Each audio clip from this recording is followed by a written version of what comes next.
So I hope that you have answered these 10 questions within 15 minutes. So let us see the solutions of these 10 questions. First question was a match the following type of question. And in this question, there is a lot of options in the two groups or columns. P ring modulator, Q voltage controlled oscillator, R Foster-Seeley discriminator, S mixer. So where can we match these options? In the next column, you can see clock recovery, demodulation of FM, frequency conversion, summing of two inputs, generation of FM, generation of DSBSC.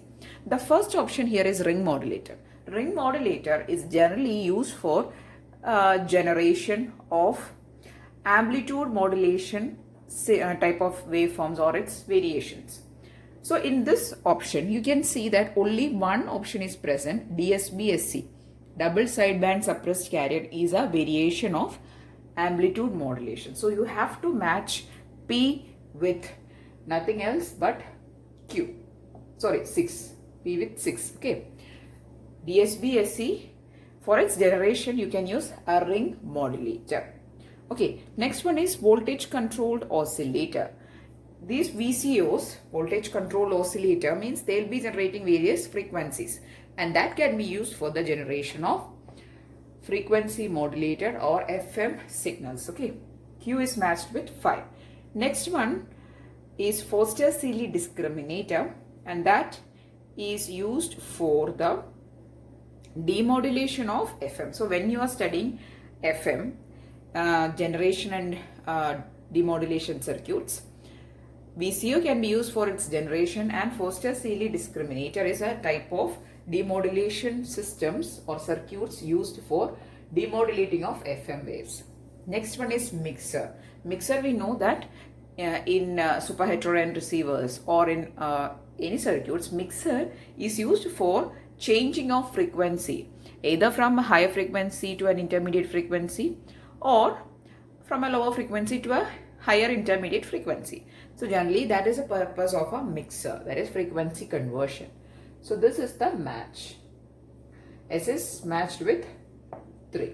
So the correct option here, which I have marked, B, P is matched with 6, Q with 5, R with Foster-Seeley discriminator with demodulation of FM with 2, S with 3. Okay, so the correct answer for the first question is option B is the correct answer. Moving on to the next question, the action of JFET in its equivalent circuit can be represented as dash. Generally, all FETs are voltage control devices. Okay, they are, what is JFET? Or JFET is junction field effect transistor. What is this field means? Field means voltage. So that is the basic difference between JFET and BJT. BJTs are current control devices, whereas JFET is field effect transistor, or here it is junction field effect. Anyway, it is a field effect, means voltage is controlling, it's a controlling element or a controlling factor. So these all JFETs, MOSFET, everything are voltage control devices. So the correct answer is voltage controlled current source, which is option D. That is, here the output current is depending on the input voltage. So it can act as, or in its equivalent circuit, it acts as the voltage controlled current source. Here, this is the active region current equation, drain to source current IDS is equal to IDSS, drain source saturation current, into 1 minus VGS by VP the whole square. Now you don't need this equation or anything, just know that the output current is depending on the input voltage. Okay, that is the voltage which you apply on the gate source terminal, gate source region, or on the gate region. Okay, so that is the correct answer here. Option D is the correct answer for the second question. Moving on to the third and the fourth question. The third question is, generally the gain of a transistor amplifier falls at higher frequencies due to dash. Without even looking the options, you should be able to answer this question. It is due to the parasitic capacitance effect. Okay.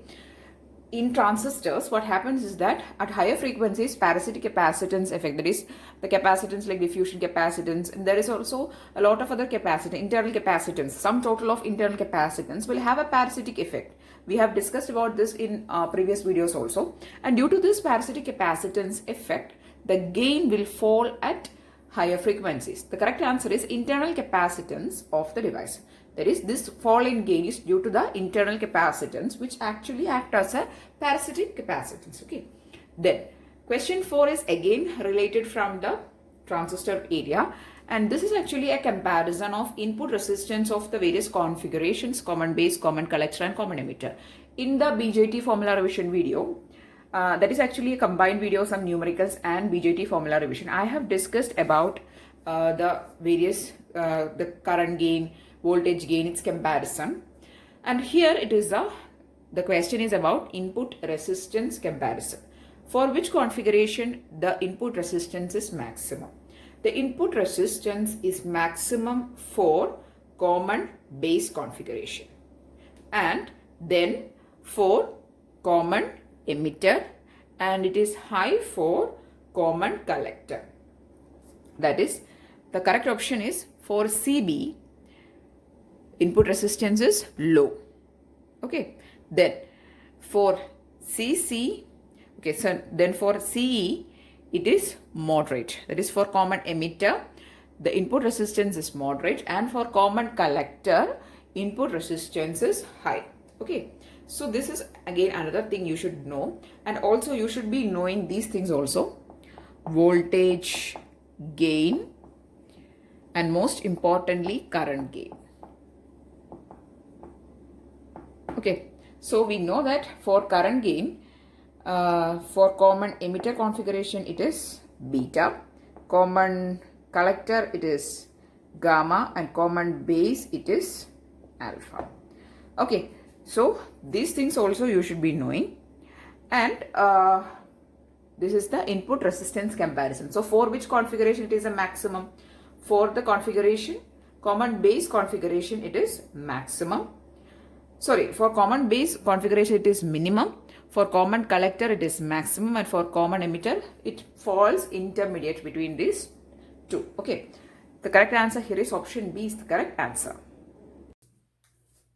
The fifth question is from digital electronics. It is a little bit tough question, but if you know the logic of multiplexers and gates and everything, then it is easy for you to solve. Okay, question 5. What is the minimum number of, I have not written, okay, what is the minimum 2:1 mux needed to generate 2 input AND gate and 2 input XOR gate? That is, you have to separately find number of multiplexers, 2:1 multiplexers needed for creating an AND gate, that is a 2 input AND gate, and a 2 input XOR gate.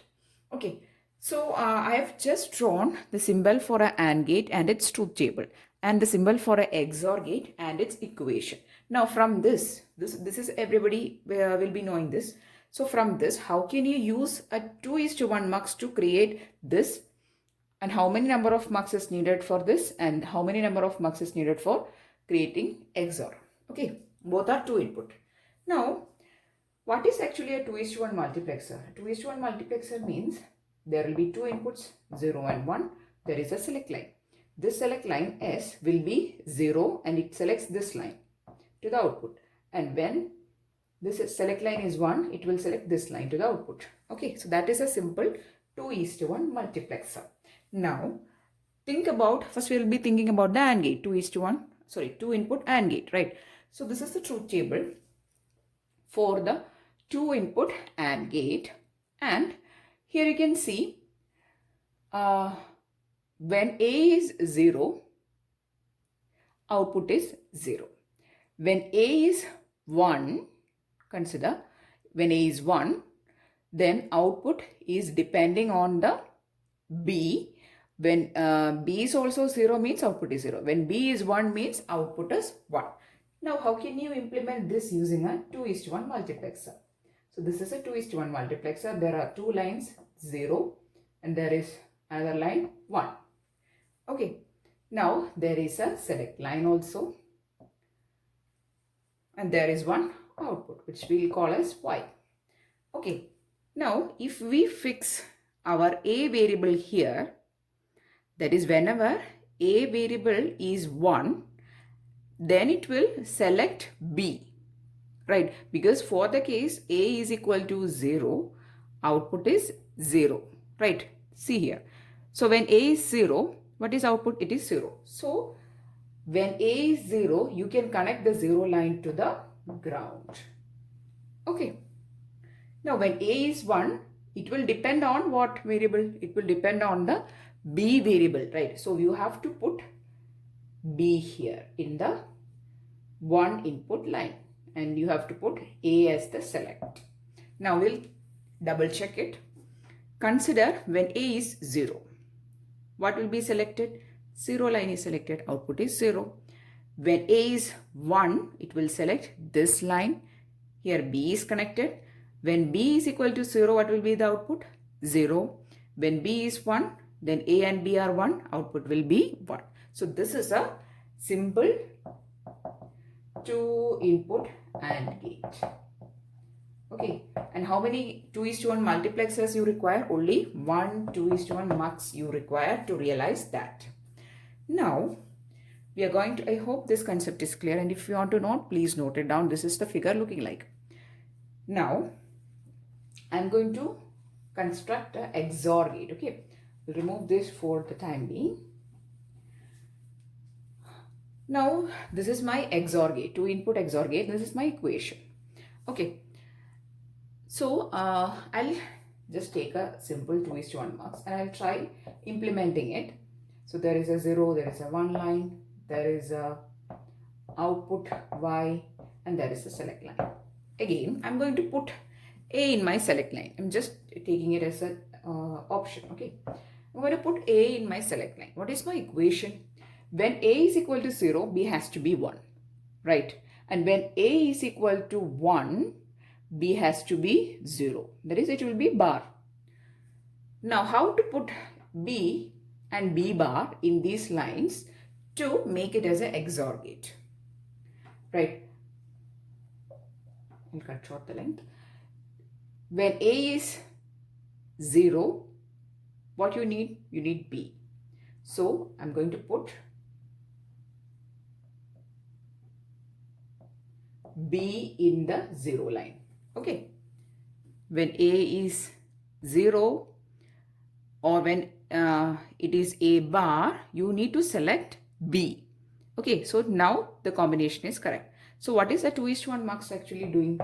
When A is made as 0, it will select this line, right? So when A is 0 or it is A bar, you need to select B. So that is correct. Next, when A is 1, what you need to select? You need a B bar. So I'll put B bar here. So this is a XOR gate. But here you need a B bar, right? For implementing a B bar, you actually require another 2:1 multiplexer. I'll implement it separately and then I'll combine both. Okay.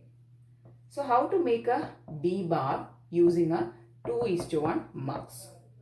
Now, what does B bar means? B bar means that is, you need to generate a complement that you will be applying. You only have these inputs, right? What is a gate you need to realize? You need to realize a XOR gate, 2 input XOR gate. You don't have A bar or you don't have B bar. You only have A and B, and you will require an XOR operation. So for that, I have implemented the end stage, which will look like this. But for actually implementing this end stage or the last stage, I require a B complement, which I don't have. I only have A and B. So first I'll try to create a B complement, again using a 2:1 multiplexer. Now I'll try to create a B complement using a 2:1 multiplexer. How will that is a complement gate look like? You are going to apply a B variable and the complement, this is a NOT gate, which will create a B complement. Now, how can you implement this NOT gate using a 2:1 multiplexer? That we are going to see. Okay.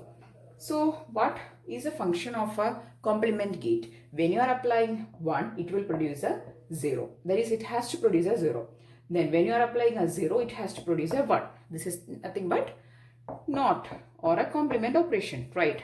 So, when your B is, that is for implementing a NOT gate using a 2:1 multiplexer, and for producing a B complement out of this NOT gate, I'll be using B as the select line. Okay, so when B is equal to 0, what you need to get? So what this is having a 0 select line and a, sorry, it is having a 0 input line and a 1 input line and a Y, which is Y output. I have not combined these two. I'm trying to create a NOT gate. Okay, so when B is kept as select line, and when B is equal to 0, what is the operation of a NOT gate? So consider now B is equal to 0. If it is a NOT gate, that is if this 2:1 mux is acting as a NOT gate, what should be the output? Output has to be 1, right? So what you have to put in this line, this is 1. Okay, then now B is equal to 1. What has to be the output of a NOT gate? Don't think about XOR now, just think about a NOT gate. Okay, when B equal to 1, a NOT gate should produce a 0. So what should be in this input line, which is a 1 input line? It has to be 0. Now we'll cross check it once again. So when I'm taking B is equal to 0, I'll be selecting this line where I have put a 1. So my output is now 1. That is, when my B is equal to 0, I'll select this line and I'll be getting 1, which is a complemented version of B. Now when B is equal to 1, I'll be selecting this line. Then you'll be selecting a 0 and output is 0. So again, it is the complement of B. So in this 2:1 mux, now you are getting a B complement. Whatever you are applying in the B, that is this gate will or this mux will produce its complemented version as the output. Now you can connect this to this B complement line, and here is your 2 input XOR gate. Okay, so how many multiplexers you require? You require only 2 multiplexers for implementing a 2 input XOR gate. I hope the concept is clear. So start thinking from this end. What is the equation for a 2 input XOR gate? It is A bar B plus AB bar. Try realizing that. Then you only have A and B. You don't have A complement, since the input for a 2 input XOR gate is only A and B. It is not A complement or B complement. So first you need to create a B complement. For that, we'll use again a 2:1 mux. Then we'll connect to that line. Okay, so you require actually 2 XOR gates. I hope this concept is clear. This is a little bit twisted question. Anyway, these type of questions actually you can expect in a little bit higher in examination. Anyway, you cannot really predict because actually you require simple logics, but you need thinking. Okay, moving on to the next question. In a microprocessor, the service routine of a certain interrupt starts from a fixed location of memory which cannot be externally set, but the interrupt can be delayed or rejected. This term is very important. If an interrupt can be delayed, that means it can be masked. The term is masked. Okay, or it can be rejected. Such an interrupt is called option D, maskable or vectored interrupt. Vectoring means you are actually bypassing the interrupt. That is, you are actually delaying the interrupt for some time for the current service routine to be executed or executing some other routines. Such type of interrupts are called maskable interrupts. But some interrupts cannot be masked. If that interrupt request is coming, you have to stop whatever you are doing. That is, a microprocessor has to stop whatever it is doing and has to process it. Such type of interrupt is called non-maskable interrupts or NMIs. But this type of interrupts which can be delayed or rejected are called a maskable or vectored interrupts. Okay. The 7th question is from EDC. The ratio of mobility to the diffusion coefficient in a semiconductor has dash. It is asking the unit. Okay, so we have discussed about all these terms in detail in the formula revision video of EDC. Please do watch it. Okay, so the unit for mobility is meter square per volt second, and for diffusion coefficient is meter square per second. So if you take the ratio, it is meter square by volt second into second by meter square. That is, from the denominator, second will go to the numerator. So it is 1 by volt or volt raised to minus 1 is the unit. Correct answer is option A. Next question is actually asking the full forms of TTL and CMOS. I've seen a question paper of technical assistant asking the full form of CMOS. So these type of questions can also come. Okay, so you should be knowing all the full forms or the abbreviations. Okay, TTL is transistor, transistor logic, and CMOS is complementary metal oxide semiconductor. So it is transistor, transistor logic, and complementary metal oxide semiconductor. Correct answer is option C. Okay.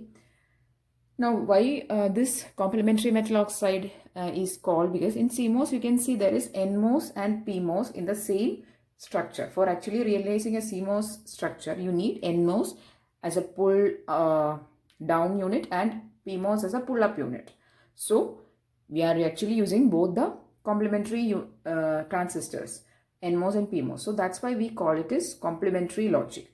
So it is complementary metal oxide semiconductors. We'll be very soon doing a video on JFET, N-type and N-channel and P-channel JFETs. All the important equations and working we'll be seeing. Okay, anyway, the correct answer for this question is option C is the correct answer. Next question is again match the following type of question. Okay, so this question is from ADC again. P, this set is having PQR, this is having 1, 2, 3, 4. So you have to match. These are actually special diodes, laser, LED, like that. Okay. So you have to match with its property. So when you are studying EDC, you should be studying all these special diodes and devices and its main features. First one is P, which is LED. LED, the main feature is spontaneous emission. Okay. So P is matched with 3. Then Q is avalanche photodiode, and avalanche photodiode is having high current gain rather than pin diodes. They have high current gain. So Q is matched with 4. Then R is tunnel diode. Tunnel diodes are heavily doped diodes. Okay. So the correct answer for R is 1. Then laser, they are emitting coherent monochromatic radiations. So S is matched with 2. So when you are comparing this laser and LED, the main feature is that both emit monochromatic radiations, but laser is emitting coherent radiations and LEDs are emitting non-coherent. So from that term, you should match S with, that is laser with 2, which is coherent radiation. So the correct answer is C. P is matched with 3, Q with 4, R with 1 and S with 2. Next is a question from antenna session. It's again connecting to the type of antennas and polarization. So there are different type of polarization, linear, circular and elliptical mainly. So which of these antennas, which of the following antennas give circular polarization? 1. Yagi-Uda antenna, 2. Parabolic, 3. Helical, 4. Dipole antenna. The correct answer is only 3. That is generally only helical antennas and microstrip antennas or patch antennas are generally giving circular polarization. Okay. So the correct answer is option C, which is 3 only, which is helical antenna from this option is only giving the circular polarization. So the correct answer for question number 10 is C. So these are the questions which I have included in this video. We'll be doing more mock test, and also side by side we'll be I'm going to start mock test series for GATE and ESC preparation, where you can find little bit tougher questions, but it is also useful for any people who is preparing for technical assistant or any competitive examination of electronics. So if you are interested in watching, please do watch it also. And if you found this video useful, please do give it a thumbs up and share these videos with maximum of friends. And if you want more videos, please do subscribe to the channel.